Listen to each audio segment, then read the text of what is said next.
So good evening. Let us start this lecture session on knowledge leadership during the career path. I would like to request Professor Manav Kumar Das, Chairman Partho Ghosh Academy of Leadership at IIT Kharagpur and Professor of Mechanical Engineering, to start this session with his welcome address. Thank you, Dr. Khan. Let me welcome our today's speaker, Dr. Debapriya Dutta. And let me welcome you all in today's lecture. This is the last lecture of this year, 2024. Every month we conduct a lecture by some distinguished persons all over the country. And this Partho Ghosh Academy of Leadership, we conduct these lectures.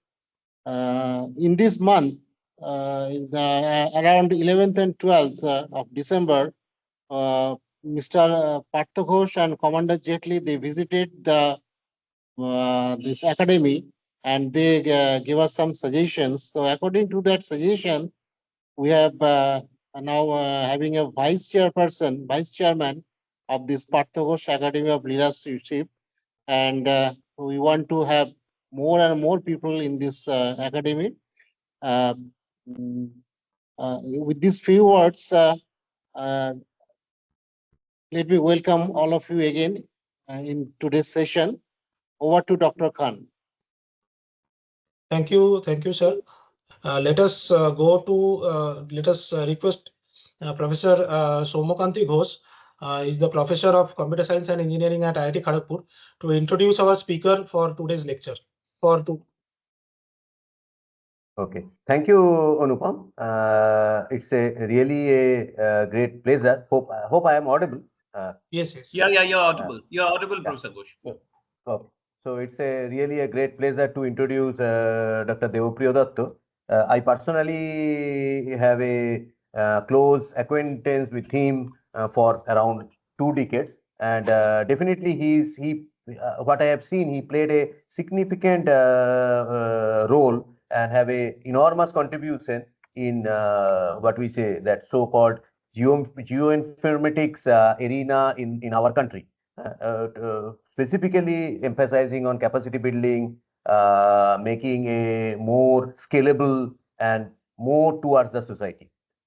So actually, Dr. Dutta served before his superannuation. He served as a head and advisor, that is scientist G in Science for Empowerment and Development and also in NGP division of our Department of Science and Technology, Government of India. He led the Indian delegation in UN Group of Geo-information Management, UNGGIM, one of the UN top body which look after a lot of regulations, standards, etc. Also, he has been appointed as the chairperson of National Geospatial Information Standard, which commonly known as LITD 22 by BIS standards. And presently, what I understand, he served as the adjunct professor in Amrita University. Right. Just to give a quick view that he completed his PhD from this famous ICAR Institute, New Delhi, and started his professional career in Indian Council of Agriculture Research, ICAR, and later joined this NRDMS, that is Natural Resource Data Management System of TST, which now has been now is known as National Geospatial Program. So rather, he worked as a counselor of science and technology in the Embassy of India, Washington DC, during 2008 to 2012, and he has done a excellent job by handling a lot of pushing through this collaborative effort for Indo-US collaboration in terms of projects, programs, and policy. Later in 2012 to 2015, he assumed the responsibility of Director of Indo-French Center for Promotion of Advanced Research, IFCPAR, a bilateral organization to promote collaborative research between India and France. So, as we understand, we can understand he has a versatile experience. And definitely, I think when Anupam told me that they are planning for this, I think that will be a great thing. And specifically, as far as the geospatial scenario in India is concerned, I think he is one of the pioneer person who has made it from to high level research to ground to the school level, rather school level to scientists to other funding level. Whole arena he has contributed enormous contribution. Without taking any further time, I hand over to Anupam, and looking forward to listen to Dr. Dasta's exciting talk. Thank you. Thank you, sir. So over to Dr. Debapriya Dutta to deliver his lecture on this knowledge leadership during the career path. Yeah, thank you very much. Thank you, Professor Ghosh, for your introductions of me. I'm really humbled, and also thank to Professor Manav Das for inviting me to be for sharing this leadership journey, which the journey I would like to share with you in a more of a the talk form, as I have experienced as well as I have observed during this my long journey of 31 years. I'm really also thankful to this, Partha Ghosh Academy of Leaderships, and specifically Dr. Anupam Khan for, the providing this platform through which I can, share this experience. And I would like that to find a way that where we can work together tomorrow. So just for the sake of the bandwidth management, I would like to put my camera off, and I will share my presentations. Dr. Khan, is it visible now? Yes, yes. Dr. Khan? Yeah. Yes, it is visible, sir. Okay. Okay. So my focus here is not on talk about my what the scientific and the technical work I have done. It's all about that what's the leadership quality on the way of my career I have acquired through the observations, and definitely that it is the career path doesn't mean that only that I have acquired during the career, because any leadership quality, I believe, that depends upon a lot of schooling. And that during my schooling in the Ramakrishna Mission, where I did in my up to class 10 in Ramakrishna Mission Odisha, and then after that in Belumont, the main the for a knowledge leadership, on for any leaderships, the basic of that, the empathy and the humility, and then the ethical integrity. These 2 points probably I acquired during the schooling, and which really shaped my the later working life, because when I walked into the Ministry of the Science and Technology, that really working in Delhi, what we found that these are the two the traits which are very important for any type of an the leadership path, and I would like to share that with you. Then my as I just want to share with you, as I entered into the shaping part of my career is the Indian Agriculture Research Institute, and the entering into the Agriculture Research Service of the Indian Council of Agriculture Research, and where in National Agricultural Research Management, which oriented me towards the science and technology management. And then I was posted into the Central Soil and Water Conservation Research Institute, which is currently in Indian Institute of Soil and Water Conservation, which through which I just got an experience of really what I have learned during the PhD to be taking into the field. But again, while doing so, this incidence of getting a PhD from Mother Teresa was definitely a moment which has created the building block of my the career leadership. I still remember one of my teacher told that try your best, keep your mind and ear open. And this is, like, which has really helped me in going into the multidimensional way, and like the horizontal and the vertical knowledge creations. And when there is a will, there is a way, and success often comes to those who try. And probably, like, it was being influenced also by Swami Vivekananda's thought processes. And I always believe in the life and career, you though you have to be separated, but it influences each other.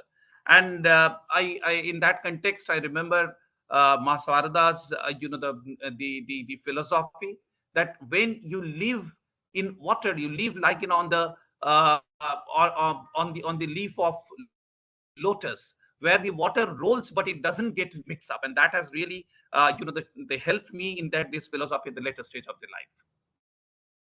Then when from I left the in the National Agriculture Research Service in '94, uh, and I got an opportunity, like, in between, another organization which shaped my the career and the thought processes in the Indian Institute of Remote Sensing, Dehradun. I was sent from the Central Soil and Water Conservations to get trained. That time also, that that India's the remote sensing satellite, the program has just been started. And the geospatial data getting and converting into information was a very new thing. Even when I went into for a training in the Indian Institute of Remote Sensing, the term GIS, or Geographical Information System, was not there. It was we did a course on land information system. So after that, then there was suddenly a the advertisement I saw on paper, and there was from the Department of Science and Technology, there is a program called NRDMS, Natural Resource Data Management System. I applied, but like in Agriculture Research Service, actually we had to sign a bond for 4 years, because we had been inculcated in 11 months of the training. So I was not very sure that whether I will be allowed to go, but somehow they thought that since it is a government of India's job, they forwarded it. And in 1994, the 1st December, I entered into this the building in the Ministry of Science and Technology with a lot of expectations and confusions, as you see on the right. The confusion was what type of job it is. I was mostly into the field-based research work. From there, is it that the the field-based research job, and what is that? There was not much of the the idea about what lies ahead.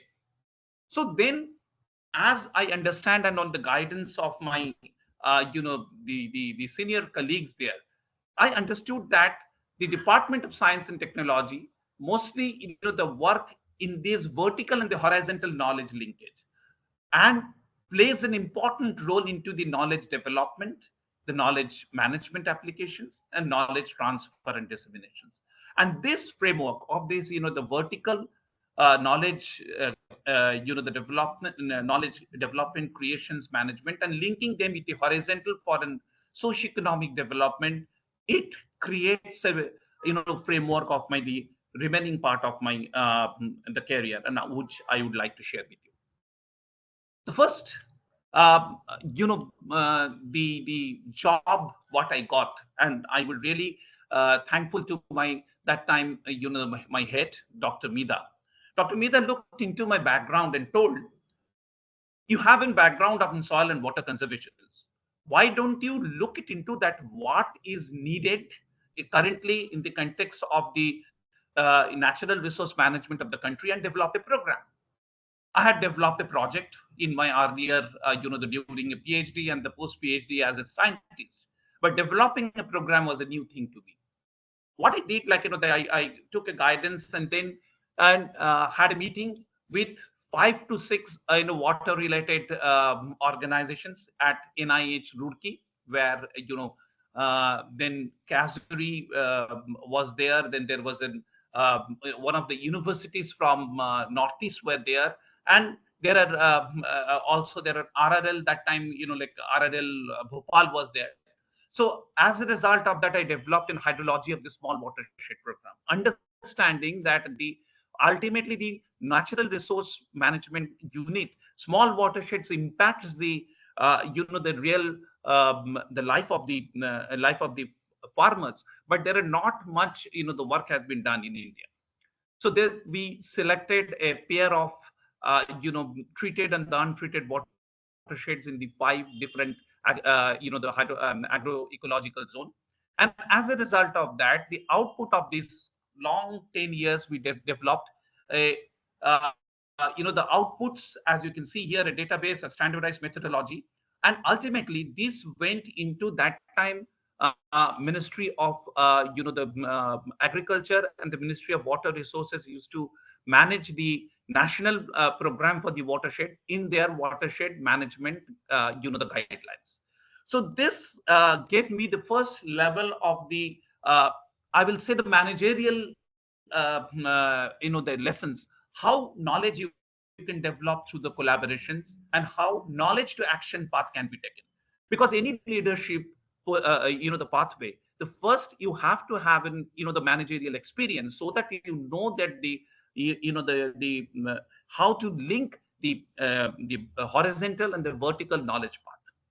So another that time, an important thing which came into my pathway was I joined in 94 the December, and from 95 to 2000 we got an UNDP supported project called GIS based technologies for the local level planning. That time, exactly as I told, the GIS was just new in the the nations, and this program supported by the UNDP it's a more of a proof of concept of a GIS, how it can be used for the local level planning.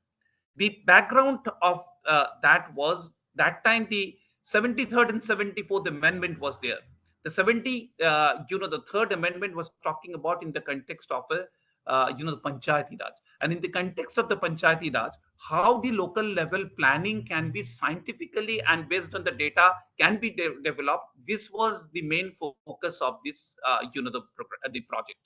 So we developed this methodology, and where like IIT Kharagpur was one of our knowledge partner in that, and we like we created a NRDMS center first time in Bankura. That was in long back in 95, and then subsequently we opened in another 4 district, and in 2005 then all the districts of the the West Bengal had an NRDMS NRDMS centers.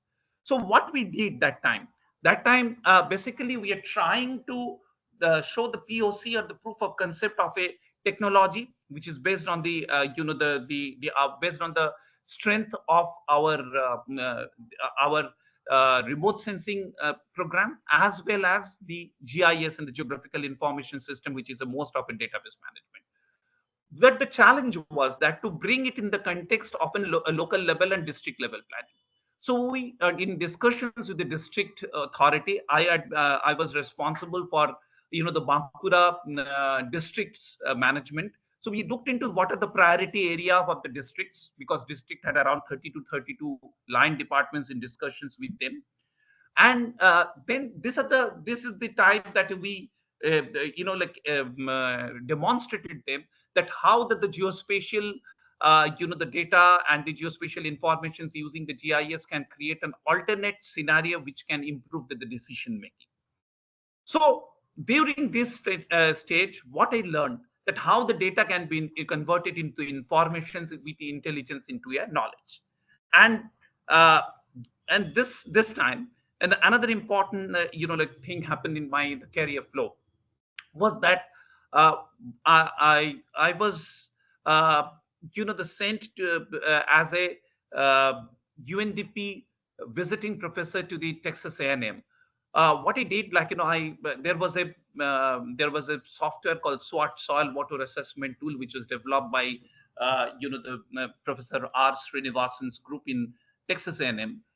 I discussed with the district authority of the Bankura and took data from there, and in discussions with them identified that what are the information products needs to be done.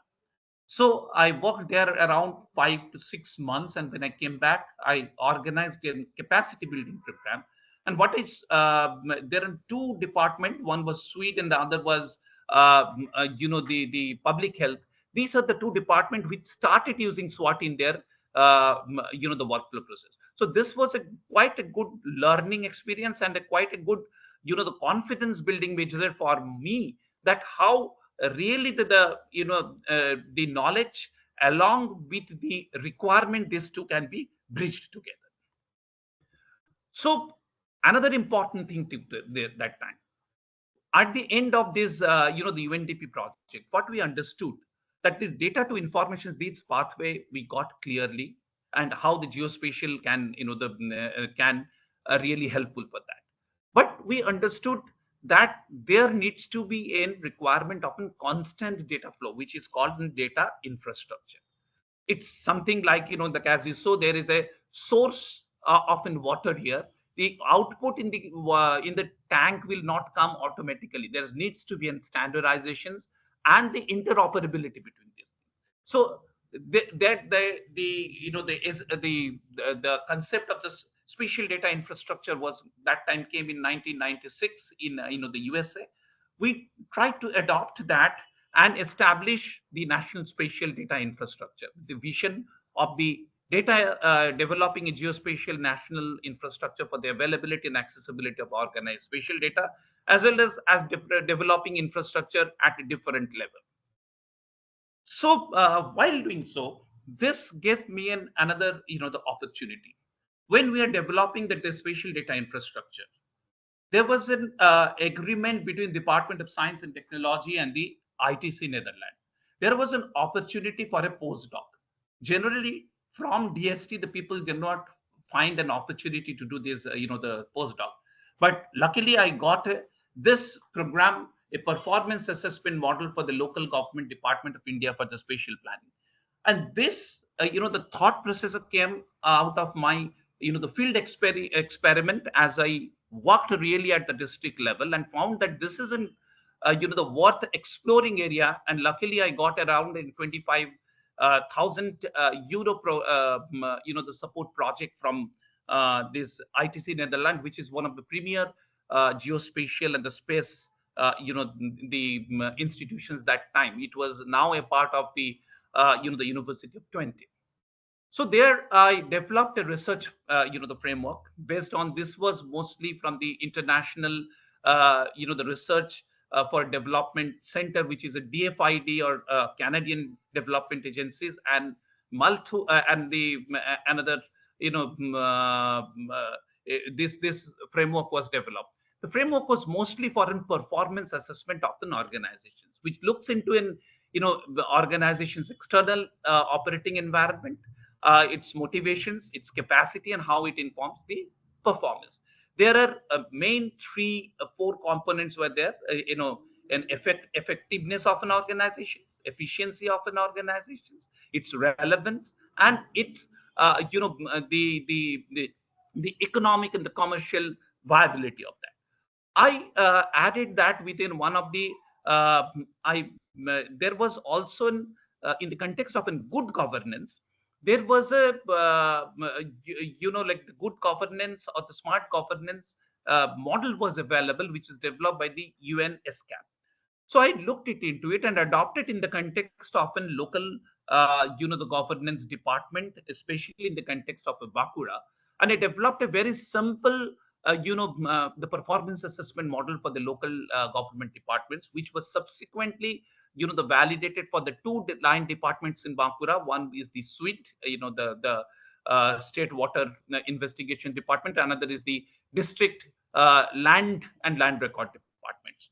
So this gave me the further the confidence in terms of taking the knowledge the from the the knowledge system to the the welfare and the governance system.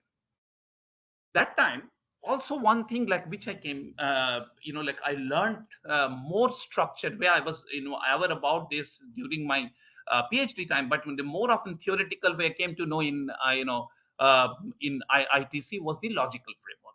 And this again helped me on my subsequent, the career, that how to put all any problem in the problem solutions in the context of a logical framework, which decide about that a goal of it, whether it is a project or a program, its objective, immediate results, output, and activities. And this helped me in helping many people to how to develop a good project and program. Actually, like many people ask me, like being in DSC, that how much I should develop a project for, how much money. I always tell them that if you are clear about the project or the problem you're going to address, and if you know the logical framework, your objectives and the activity should decide about that, and outputs and activity should decide about that how much budget is needed. And this really has helped. I have seen this subsequently in developing the knowledge leadership rules. Like when I learned at the ITC, I again kept my the eyes and ears open. What is happening into the geospatial information management in this thing? I came across geographic visualizations, which involve the use of computer graphics and the human visual systems. Is a new area which came, that was in around 2004-5. So when I came back to India, I looked into that. There's what is the recent one, and in India that type in any no, there was no program on the geo visualization. So I started it. So this gives me the exposure, like what I got into the ITC, helped me in developing the national the program. Now, in the meantime, in 2006, like I just want to share with you to see that any type of your the leadership role, there should be initiative from your side. There was I saw an advertisement into office newspaper that IMI, International Water Management Institute, they are looking for senior research fellows and the junior research fellows from the the Yellow River to the Brahmaputra River, this basin, and for the countries covering this one. So I thought, why not to apply? And luckily my that time the head was very the helpful and very encouraging. He said, why not? And I applied, and I got a senior research fellowships in 2006, which took me to the University of South Australia. There basically I got an experience of, I looked into that how Australia groundwater policy has changed over the time, and how it has impacted the groundwater spatial data infrastructure development. Based on that understanding, I developed a conceptual framework for the integrated capacity building, which I gave it for the context of Indian groundwater management and governance, and submitted it to the IMI for subsequent the validation. So this shows, I think this my initiative, and the horizontal taking, it gives me this lessons learned, that during this period of my career journey, I learned the system concept in the knowledge development and management, which is very important. The applications of knowledge for the solutions, because of my continuous the interactions at the field level, gave me that the knowledge, and the initiative and the risk taking, because unless and until you take an initiative and risk taking, you do not delve into new knowledge and development in the management, and definitely the innovative thinking which comes out of all of this the above. I want to recognize during this phase my mentors and influencers. The first two are Professor V.S. Ramapurthy and Professor Dr. T. Ramaswamy, who are the the secretaries that time of the Department of Science and Technology, who really supported. And it's important for any leadership that you need your bosses and leaders the support in your journey, and it's very important. And the other influencers in my during this career are Professor Dr. R. Srinivasan in Texas A&M, Professor Yola Georgiou, with whom I did my postdoc in the Geo-information management, and Professor Jennifer Mackey at the bottom, like from University of South Australia, with whom I walked into this policy and the the data infrastructure development. It's important that we are mentors and the influencers, and the role you assimilate into your role as a leaders to, like as a mentors and influencers for the next generations. Now, when I came back from Australia, that was around 2006. In 2007 end, there was a call for, there was an advertisement for India's Science Counselor. I was not aware about that, what's the role of that, because, I was not really into the international collaborations other than that, the international exposure, what I got. I was mostly into the, the field level and the below district level, the planning and the science and technology, geospatial. So I thought of applying there. And many people told like, why you want to apply there? Do you know anyone? Because that time the idea was that if you want to get a science counselor post, you have to be linked somehow, the other way. Somehow I applied, and I told that this is an opportunity for me to learn. And then there was in next November in 2007 there was a interview. We had an interview over 2 days. There were 111 competitors, and somehow I got selected for as a science counselor into the for Indian embassy. So I just want to share with you that this is the model for science diplomacy what I presented during my interview, like which was in the second day and the end.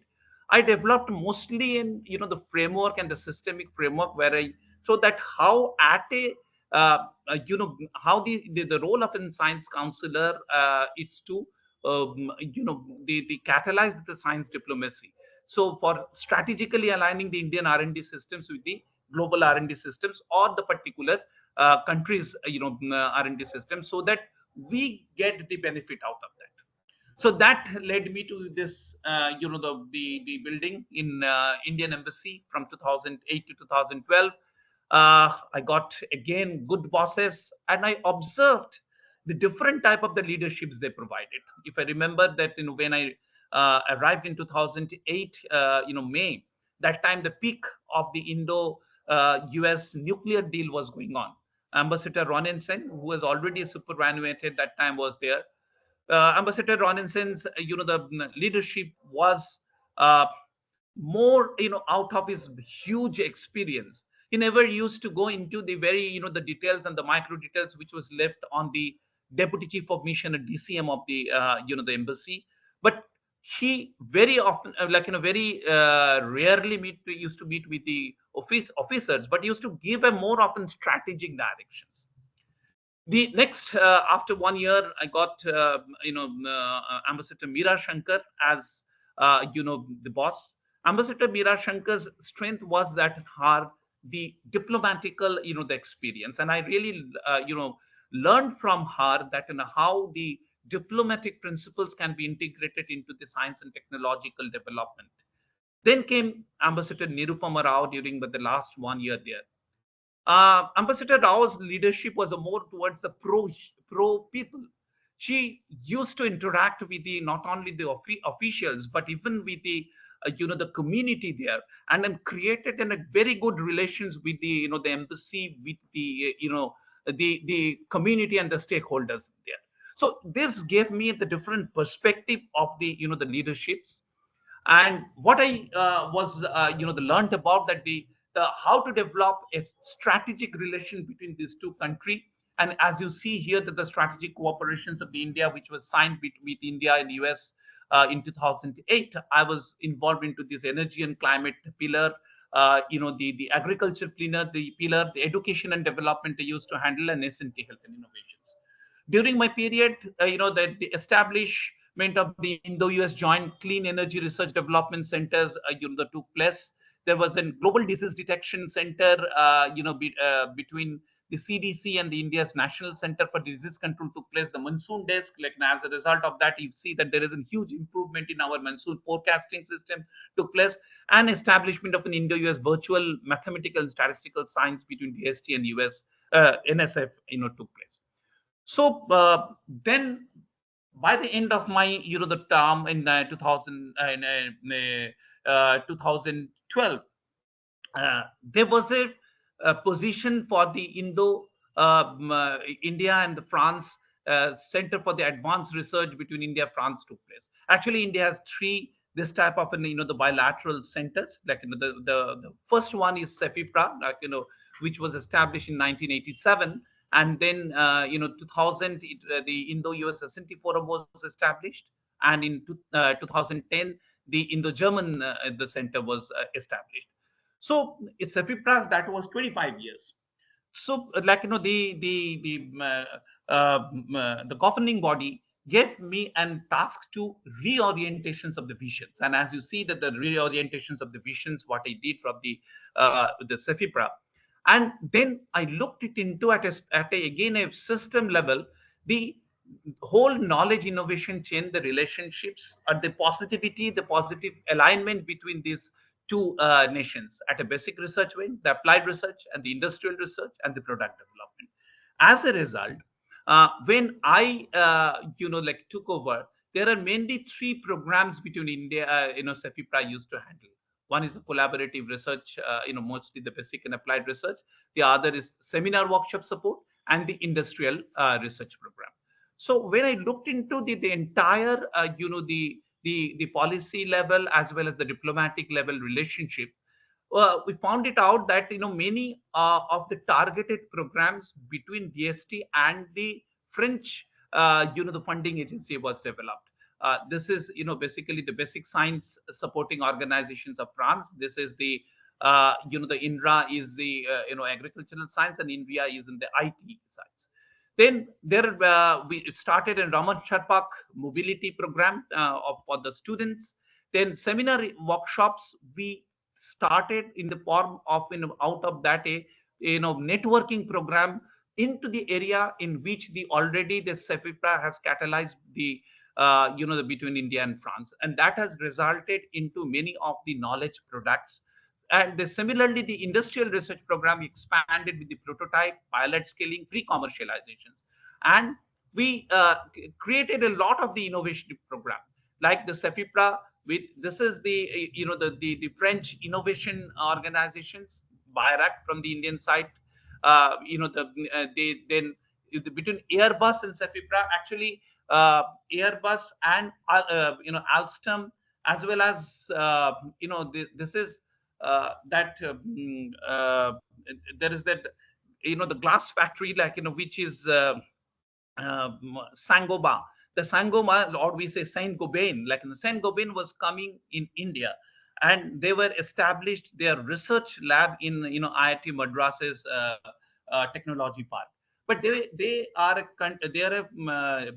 company who are mostly into the the temperate nations. This is the first time they were coming into the tropical and the subtropical region. So they had a lot of the research issues. So CEFIPRA basically they helped them in linking with the Indian research the community to generate the knowledge for their business the business plan, the implementation, the strengthening.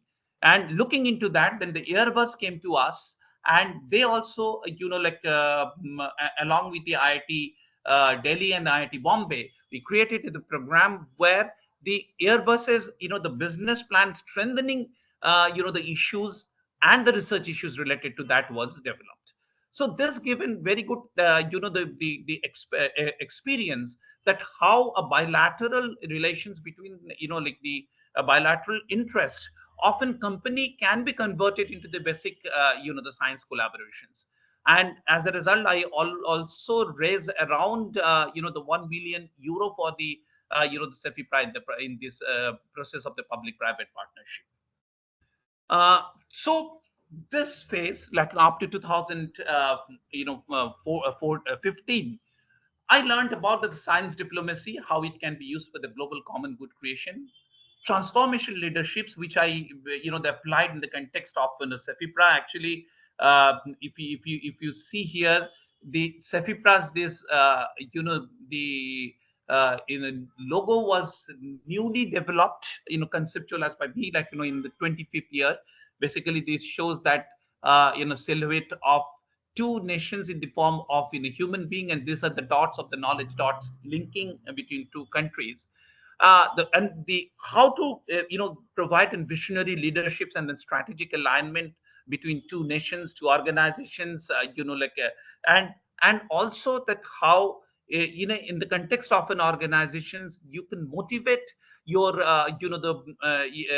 your colleagues to deliver for a common cause. I think this was the the learning during this period I learned towards.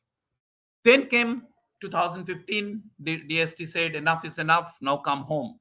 So I came back, and this was then started my the last stage of my of the government career journey, like which is like what I did. I was not posted into the international divisions. Almost after 7 years of my international experience, I thought that I will be, posted in the international division, but it was not. I was being posted into the my old NRDMS program.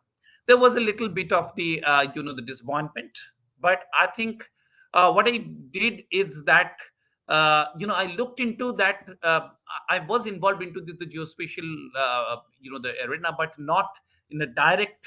For the last 7 years, I was more often, the external observer, and so I tried to look it into the chronology of the development and really whether the program as it was developed in 80s as a for a proof of concept of a technology needs to remain like that or evolve. And I organized then the national brainstorming on that in different parts of the country.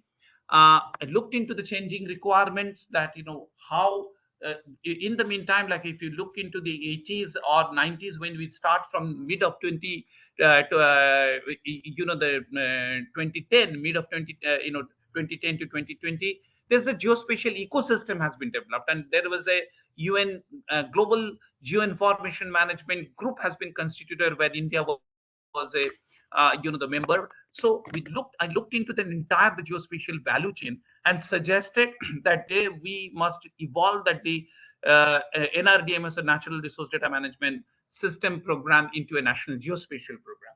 So the vision is to catalyze the Indian geospatial ecosystem, where we should develop the geospatial science, because really speaking that our geospatial science development in the country is very poor. Yet we are trying our best to develop a geospatial program of a the global level, developing the geospatial technology in our own, because geospatial technology still in India 95 to 99% are to be imported. How we can develop that, providing like from applications are mostly for a proof of concept, how we can provide the solutions.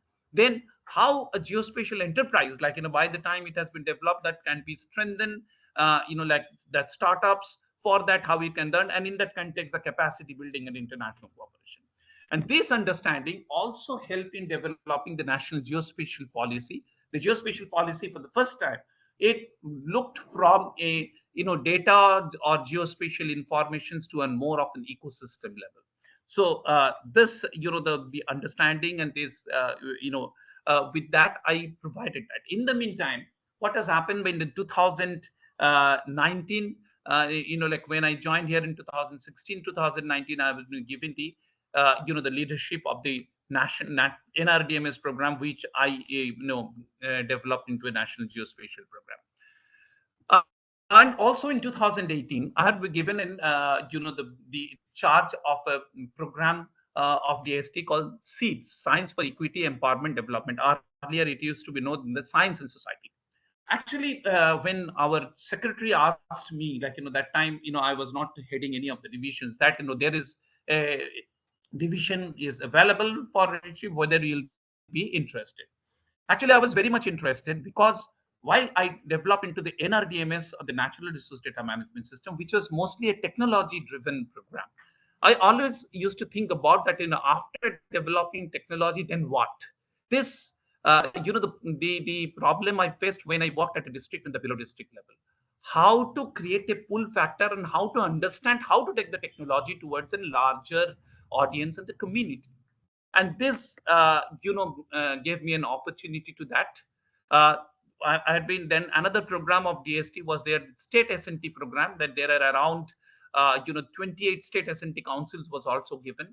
I again try to look at it from a systemic perspective and try to link them, and how a welfare centric program like which SEED was, Science and Society, to develop it into a STI absorption capacity of the community based that program, and we can how the role of the state S&T councils in that context can be integrated. So while doing that, this is the the state S&T science program. What it did, we try to again reorientations of the visions of them. Earlier, the role of the SSTP program was mostly the project support for anything related to the state. So what he thought about that, if really we look it into this, the state S&T councils are a unique mechanism, often center in the state science and technology collaborations. So if DST or the Center Science and Technology Ministry is looking into the STI ecosystem development, why not the state science and technology do that the same at the state level? So as a result, this is the new vision worked out then. And in the meantime, the COVID came. So that COVID period we utilized in a unique way. We organized a year-long the S&T program between all the state S&T councils to identify, when you say at a state level STI ecosystem, what are the components of that, and we could find that these are the main 6 components of the STI ecosystem. And as a result of that, in 2020 to 23, first time we came out with an STI ecosystem at the state level of 18 different states. Many of the states, they didn't participate. And coming for the science, equity, and empowerment development, earlier when it took over, I saw that it was always being thought about a program for supporting the non-governmental organizations or the community directly, which in my idea was a more often welfare-centric activity. And being from the Ministry of the Science and Technology, our role is not often welfare, because for that there are many other welfare ministries out there. So what we evolved, this program into that, to how it can bring equity and inclusions by creation of sustainable livelihood to address the different aspects of the multidimensional poverty. But our focus remained on the deprived sections of the society, for social inclusions of women, SC/ST community, the persons of the Divyangjans, the economic inclusions for sustainable income generations, geographic inclusions, like where for the remote areas, how people can be taking the advantage of the technology. So one thing what we understood, what is the difference between equality, equity, and inclusions? Equality, it's basically where the welfare ministry provide the input with its understanding that everyone should come to the same lessons. Equity is the internal capacity building and giving them the what everyone should need at a different rate. And inclusions is when all these barriers are open. So how S&T can be, the science and technology and innovations can be a catalyst for that. So this is again came into my mind during the COVID period when nothing was happening. We organized an online clinic. We called it in the web clinic called SQ for ANB, Science Society Setu for Atmanirbhar Bharat. That time, after 2020, government was focusing on Atmanirbhar Bharat because the globalizations, got a dent when the COVID, showed that. So what we could find that there is a huge gap between the knowledge organizations and the society and the other stakeholders like the government and the NGOs. So what are the main systemic gaps we found? There is a big demand supply gap, because mostly the technology what we give in the more often supply mode, but we do not know that for different livelihood system, for the different people or the different stakeholders, what type of the technology are needed. How can we do the downscaling of the technology standardizations? Like we use mostly, the technology readiness level, mostly which we have taken from the NASA. But the type of the technology what we want to take it, for a community's development is not the similar level. So do we use the same type of standards? Manufacturing at the local level is a big systemic gap.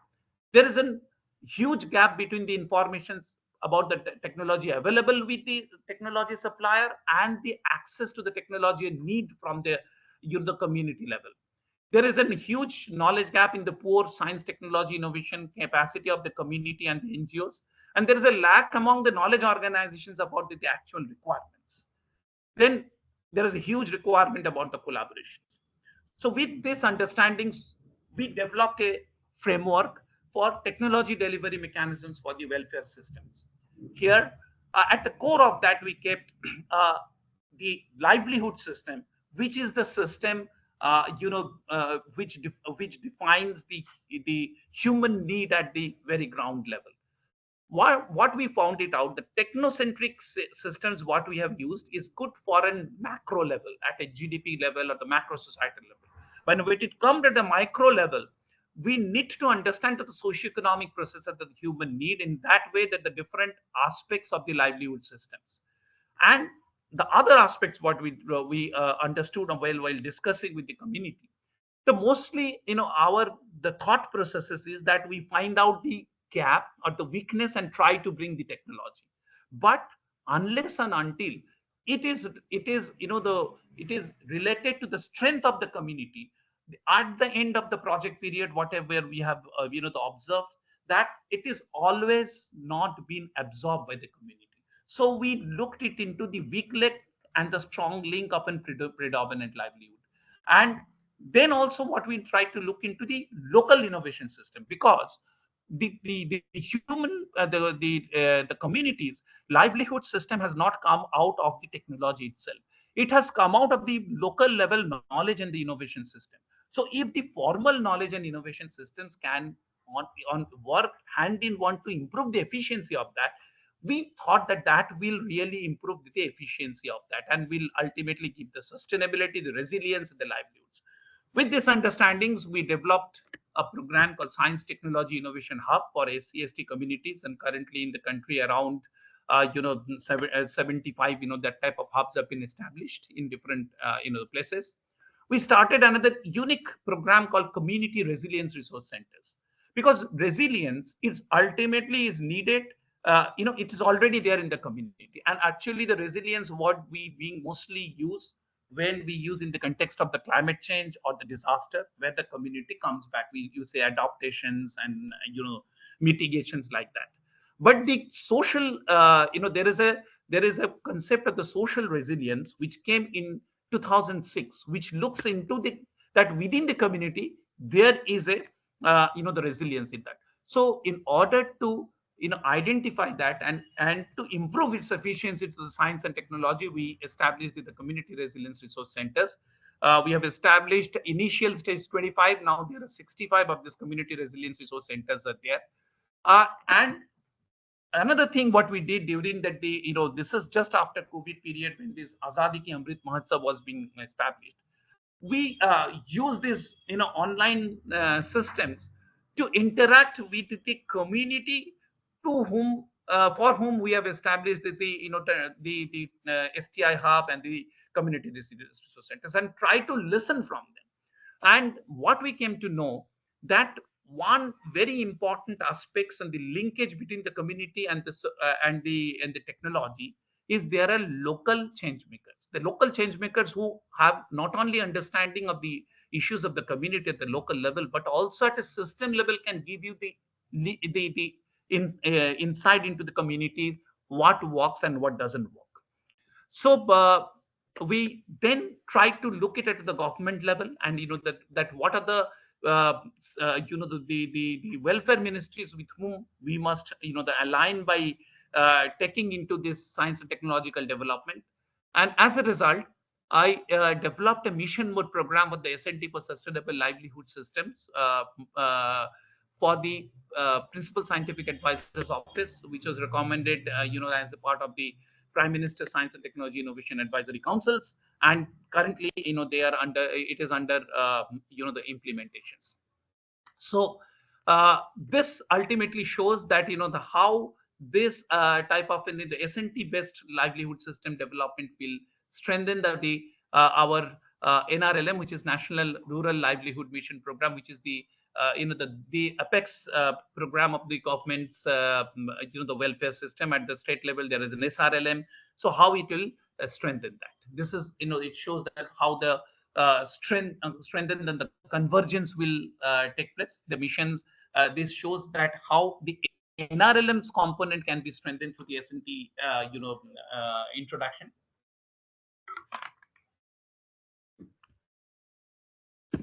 So this was my the last experience of this the knowledge leaderships I provided till November 2023, like when I superannuated from the Department of Science and Technology. But incidentally, after that, in this year, 2024 January, I got an opportunity to be a chancellor in one of the private university in Hyderabad. There also, I tried to the use my system concept to give them an idea of their the development and growth path, and I suggested for the 4 common the schools for them. One is the Center for the Teaching Learning, Center for Research and Innovation, Center for Socioeconomic Transition, the Data Analytics. So there's 4 systems can be done. Like somehow what happened, it didn't work, because this is also a part of the life. Like in everything, what you think in it will not work. So then I left that in April, and from the last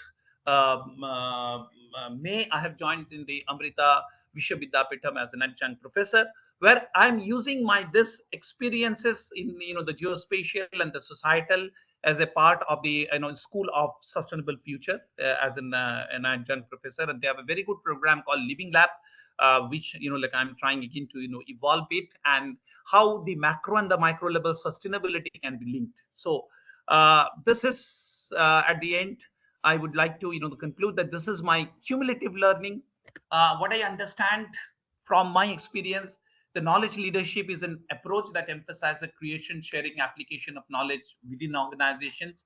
And unlike the traditional leadership knowledge, which is hierarchical, this is or authoritative, but task management, this is not. It depends on the fostering a non-hierarchic culture where information flows freely, innovation is encouraged, continuous learning takes place.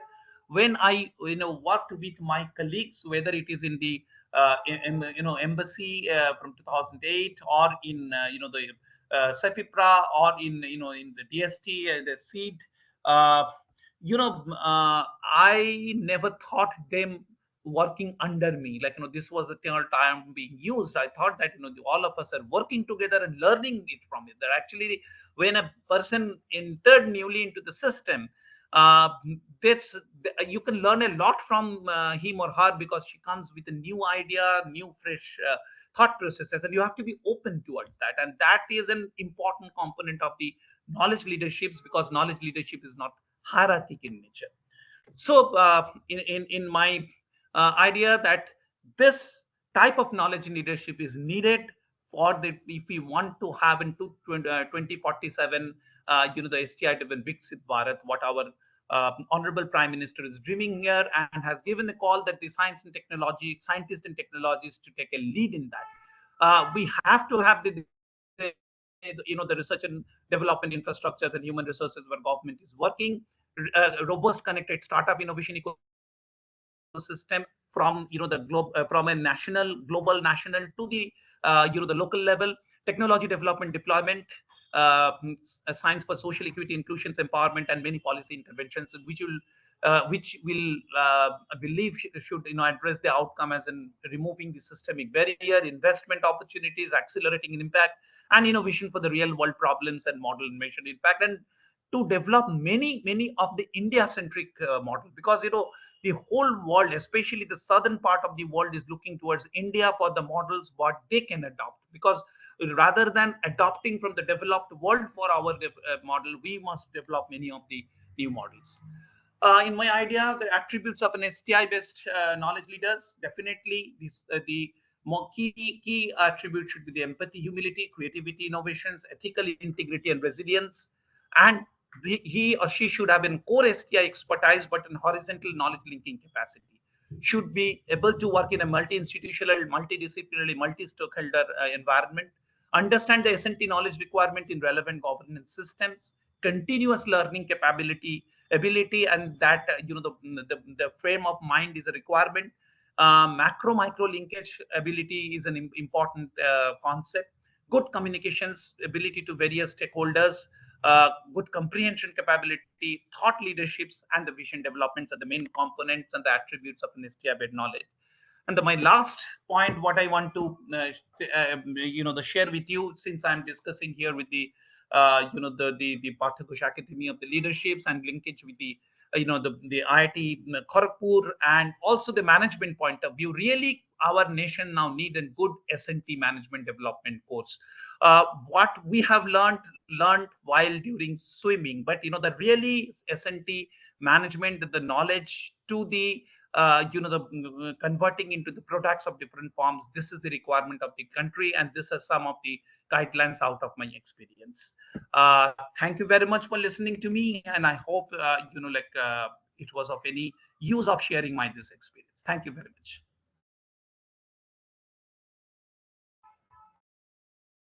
Thank you, sir, for this wonderful thoughts of throughout your career and sharing this with us. So let us go to the question answer session. I think Mr. Ajit Kumar has raised his hand, so let me unmute him. So Mr. Ajit Kumar, you can unmute and ask your question.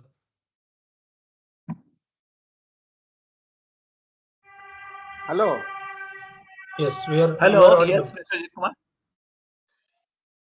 So you have Mr. Dutta has worked in various capacities from India to Australia to other places.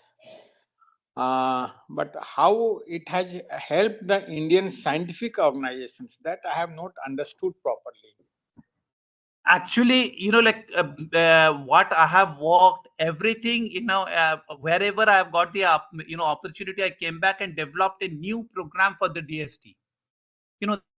In that way, I have always tried to link, and also, if you see in the context often, in when I worked as a science counselor, my work was to link between India and the US science and technological ecosystem. And when I worked as in the head of the CEFI prize, I have told that these are the programs through which I have linked the in India and the French ecosystem. So these are all the and what I have told about that my Australian experience, it was a more of my own learning to develop into this the leadership. Okay, thank you very much. Yeah, Thank it is a very good talk. Very Thank good you. talk. Thank you, sir. All right. So, any more questions?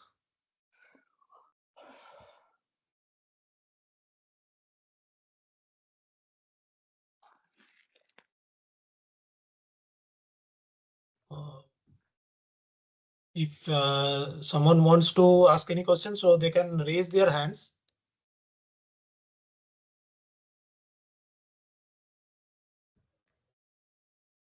Well, so if there is no more questions, so let me ask you, sir, one thing.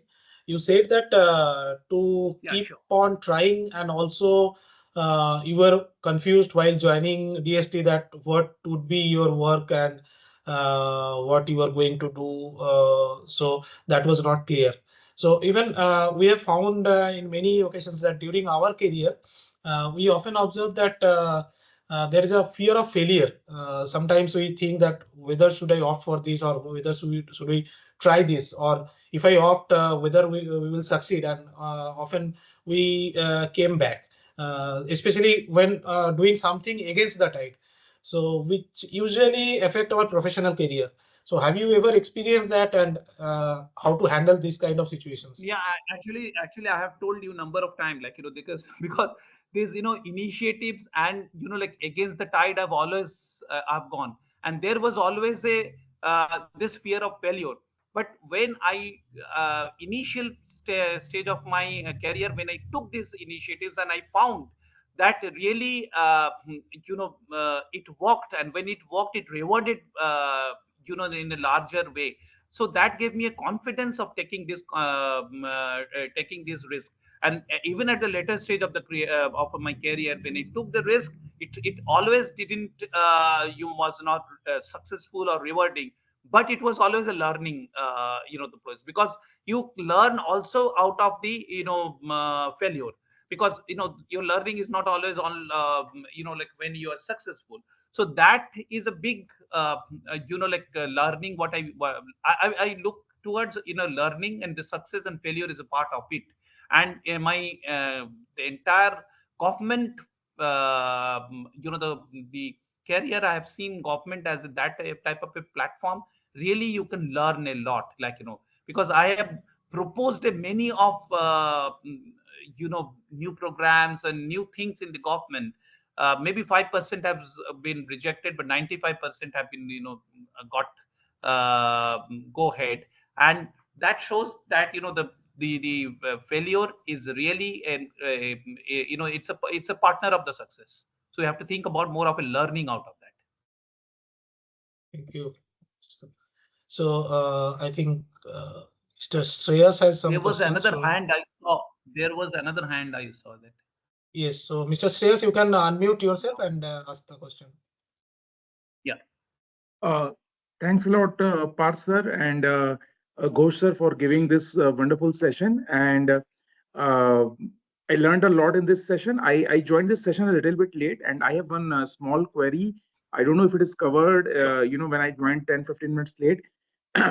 My query is that, like, currently I'm working in a middle management, and I see, sometimes we have to face a biasness nature or a favoritism by seniors, and that hampers the output and result a lot. So if you can share some of your experience how to deal with this, I will be very thankful to you. Yeah. Like this is an this biasness is because ultimately at the end of the day, like, we are all human beings, and like we are not machines, like, so the human interactions, this biasness is an integral part. And the biasness may be not always based on your interactions, it may come from many other the point of view also.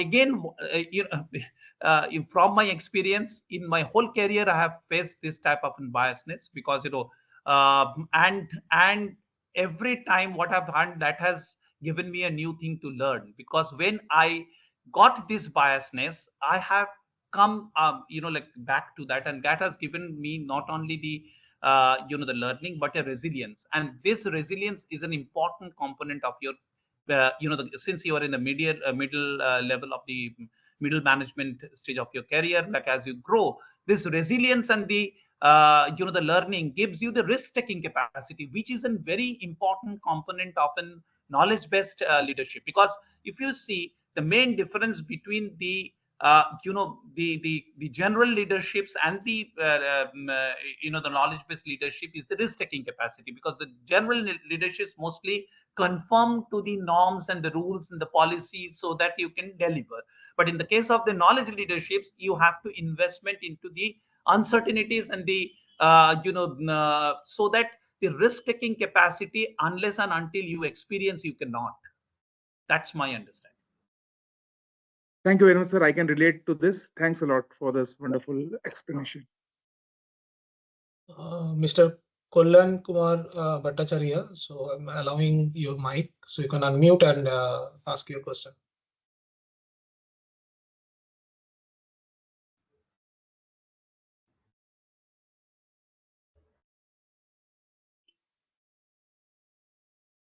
Mr. Bhattacharya, are you there?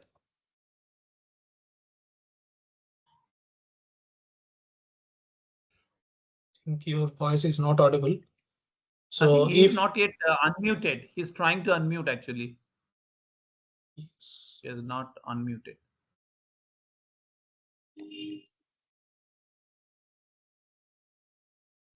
Any more questions from anybody else?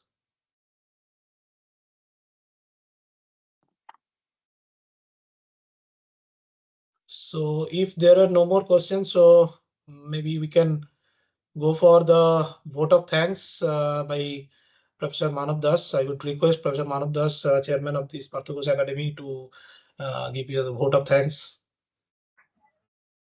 Thank you, Dr. Khan. Thank you, Dr. Dutta. It is really a wonderful lecture, and your sharing of your experiences has actually made me come up with a lot of questions. During your lecture, I kept on scribbling notes on my notepad, and it was so beautiful lectures, and I could take down some notes, and maybe I will keep on thinking about your lecture as really has put some questions in front of me. You started with two words, empathy and humility, and your concluding slides also, these two words you kept in the first of this one. So can you just tell a little bit about empathy and humility, why you stress so much on these two words? Okay, sure. You know, Professor Das, I always believe in that. Maybe, you know, like that's the schooling, as I told, like, you know, that any type of the technology really cannot be, you know, it cannot be used for a human development unless we understand that the human requirement for that. And while I, you know, like worked in, you know, the government, you know, in the different places, what I learned that you can have a physical structure, can be physical infrastructure, but probably, like, you know, again, it is my schooling which have provoked me to think you must understand the soul, like what is the intentions you want to get out of that, you know, the either the technology, either the framework, or either the program. So I always talked about that there are two components of that. There is a physical, you know, the component of any system, and there is an, you know, soul component of a systems. And I always say that that soul component you cannot understand unless you have an internal empathy and the, you know, you know, like the human component of that. So actually now being in you know, the Amrita Vishwa Vidyapeetham, I'm getting this advantage, you know, how you can look into the humanizations of the technology. Because this you know, like what you see that currently the technos like in our technocentric approach had still not got the required inclusions and the equity into the community, into the society. And really by the, you know, 2047, if we have to have a you know, the S&T based development of the country, you have to humanize that is S&T so that you understand that the human component of that. And that's the reason I really emphasize. And actually in order to understand it scientific way, I'm now trying to look at it in from the cognitive processes, you know, like the technology, how it helps, or, you know, instigate the cognitive processes in the human. Because human, you know, any type of the human emotions, or the human feeling, it has in cognitive processes. How this technological usage can be linked to that, actually from the geospatial component, when I'm looking into the geospatial thinking, there I could find it out that, you know, how the cognitive processes are linked to the geospatial thinking and the technological. And I believe like that's an area like where we must work a lot, because globally who are working, they do not understand our ethos and our you know, uh, the component of the human, the Indianness of the humanness of that. So I believe like that's a very important part to integrate these two. Yeah. Yes. Actually, this has brought another question for me, because Sure. as we enter into this Partha Ghosh Academy of Leadership, the picture of Swami Vivekananda that you have shown your beginning slide, that is depicted there, and these things are the you know, source of inspiration for this Partha Ghosh Academy of Leadership. So it is so integrally connected, this thing, and you have actually given so much importance of this one. So that is very Yeah, Yeah, interesting. actually, like one of the reasons I joined in this, this Amrita University, they have one tagline. They talk about compassion-based education. Yes, yes. The And education, like unfortunately, into the, today's education is more towards the wealth creations and the, the creations of the infrastructure. But unless and until we can teach also the compassion and integrate with that, I'm not saying that that is not needed. It's needed, but you have to, and that's the strength of India. Dr. Dutta, I'll just try to relate one thing. One of my participating friend has just now asked a question about biasness kind of thing. And as I understood by listening to your lecture, you have never lost hope to whatever challenges have come in front of you, and some challenges where you did not have much of a technical knowledge, but Yeah. you still embarked on it, and you faced so many kind of impediments, challenges, and you have never lost hope. Is it because of this what you just said, this empathy and humility and what Amrita Vishwa Vidyapeetham they are? Yeah, this is one part, but like the other part is, like probably like that word what one of my teachers told, keep your eyes and ear open, and be, like we like to have a new thing, because when I was handling the SNT as a SNT counselor, many of the things are coming like which are not really, I didn't have any technical knowledge toward that, but I read, I discussed with the people the similar thing when it came, like when I in DST, sometime I have been given in charge of the nano mission, because that was the requirement. So it was not my area, but like I looked into, and one thing I have acquired, because ultimately in a management everything goes if your basic is understood. If you Yes. understand that the basics of the nano, the technology, the remaining thing, because there are people like who can go into delve into the verticality of the knowledge, but in order to link them horizontally, you have to understand the basic of it. Dr. Khan, one of my participating friend, he has raised a hand. Thought leadership. I think about the thought leadership he has asked. Mr. Yes, Kalyan yes. Kumar Bhattacharya, he was like he couldn't unmute. That's the reason. Yeah. Okay, sir. Yeah. Uh, Dr. Bhattacharya, like what I mean by the thought leadership is, generally, if you see that in a general leadership and administrative leadership is in by an hierarchical structure. A thought leadership which always doesn't work in a hierarchical way, but it also work in a horizontal and the lateral way, even with the vertical, the vertical way also it works, but not in a hierarchical way.